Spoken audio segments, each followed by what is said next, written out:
Hi, and hello, and welcome everybody to another edition of Wake Up Wednesday. I am Gail, your customer experience business strategist, and today we're going to talk about all things customer experience related and customer service.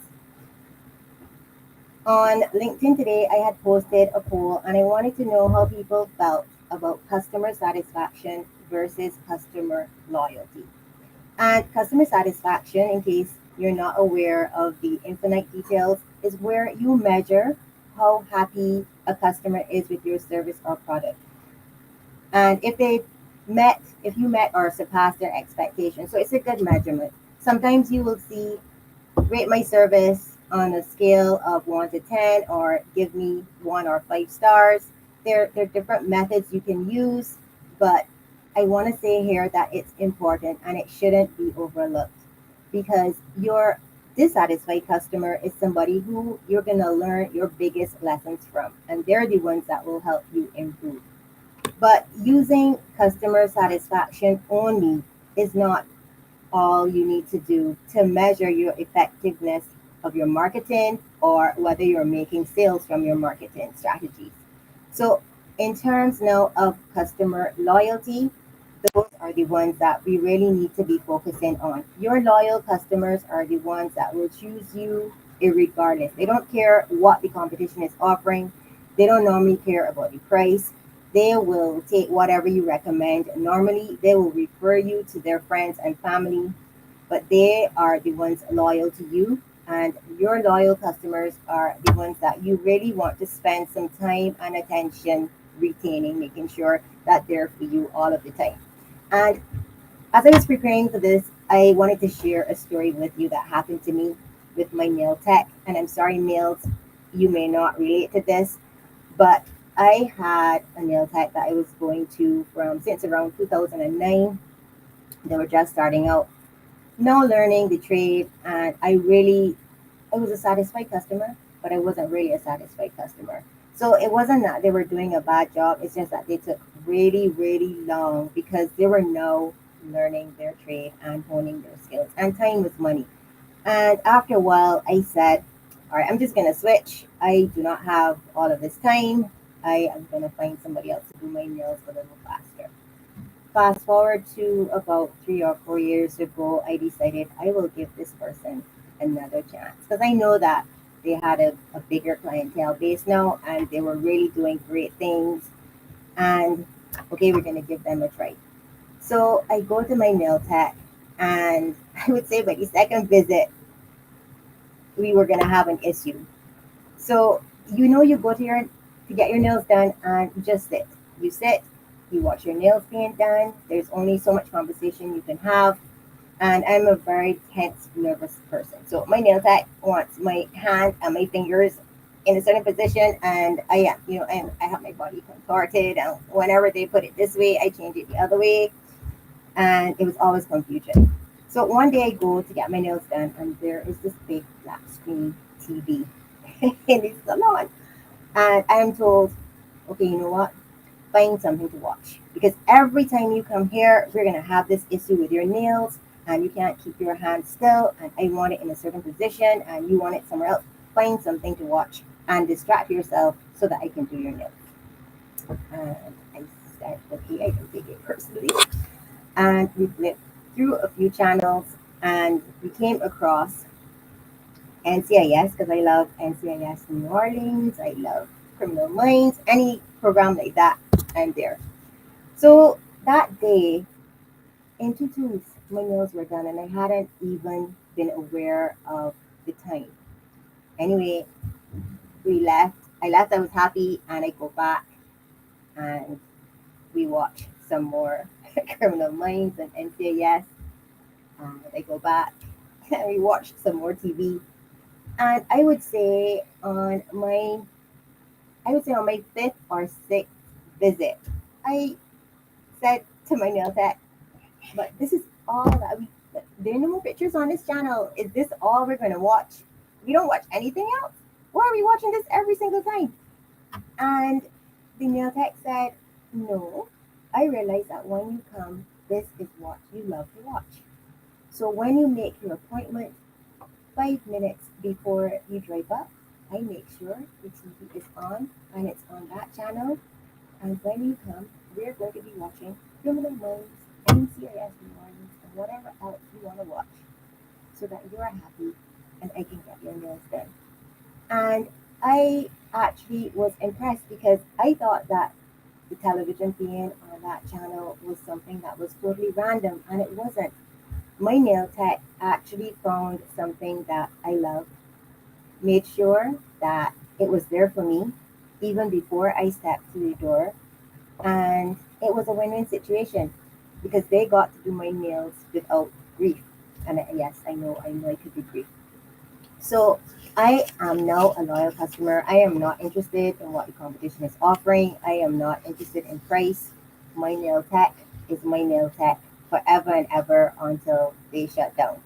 So that is an example of customer loyalty. And as promised, I'm just going to give you 6 tips on how you can do things to encourage your customers to become loyal and to help them transition from just being satisfied to that next level. So, one of the first things you can do is you can offer them a discount off of your normal price. Everybody loves discounts, and that's also a win win situation. A lot of things that one of the things a lot of people do, they offer a loyalty program. If you live in Barbados, you might have a Massey supermarket card, you might have a vitamin supplier card. There are lots of loyalty programs where you sign up and you get discounts whenever you flash your card. That's a good way to work. In terms of your loyalty program, you can decide how you want it to work, where it could be, for example, every time somebody buys something, they get X number of points. When you get to a certain number of points, you can redeem for gifts, or you spend a certain amount of dollars and then you get a gift as well. You decide how you want your loyalty program to work. Another thing I would say, and this is now something that's a little intangible, being flexible really helps with customer loyalty and retention. And how does that work? So, if, for example, you have a policy in your business where there are no returns and no refunds, and then you have John. John has been your customer for the last 20 years and he loves you to death. And John wants to return something or he wants a refund. What are you going to do? You're going to be flexible for John because it is John and he's been your customer for 20 years. So, yes, you can have a policy. It's a good policy, but don't let your policies be written in stone because sometimes we have to choose people over policy. Another thing you can do is remember your customers' special days. They have birthdays, they have anniversaries. If they come into the store and they bring their dog, there's nothing wrong with knowing the dog's name, knowing their children's names, knowing what's going on. Customers love you to remember them and to know their special dates. And what you can even do if your business is online rather than a brick and mortar organization, you can send special gifts and acknowledge your customers on their special days. Of course, you can do it if you see them in person as well. Everybody loves cakes, everybody loves flowers. You have options. Everybody loves gift cards. So you don't have to break the bank, but you can do little things to remember your customers' special days. Point number 5 is an interesting one. Be honest. Nobody likes to be lied to, especially a customer. If you sent the wrong item, admit it. If you don't have something in stock, don't pretend you have it in stock. If the shipment is late or delayed in the port, just tell them. If you're going to stock out of John's favorite product, just send him an email or communicate and let him know because you know he's going to come every week and that week he comes and then the next weekend is not there. Just let them know. I think customers just want you to be honest and they want you to communicate and let them know what the status is. But lying or hiding the truth or making it look different than what it really is, it never works. And it leaves a bad taste in customers' mouth. So you don't want to go there. Always tell customers the truth. And I have a bonus point for you, point number 6. Always make yourself available. I don't know if you've ever gone somewhere and you said, I need to speak to your manager because I am not happy. And what happens? Oh, Mr. X is not available or Mrs. A is not available, and you never get to speak to anybody. Similarly, you make a comment on Facebook or Instagram, you have an issue, no responses like crickets. Always be available for your customers. And you don't have to be, if you're the entrepreneur or the business owner, you don't have to be available yourself. Just make sure that there's somebody there from your team who will respond to your customer, whether it's face to face, whether it's on Facebook, Instagram, whatever other social media platform you're on.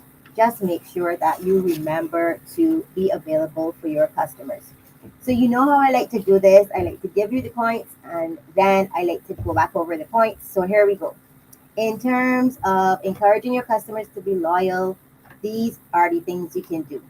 You can offer them a discount off of the normal price. You can introduce a loyalty program, and that can work either on points or dollar spend.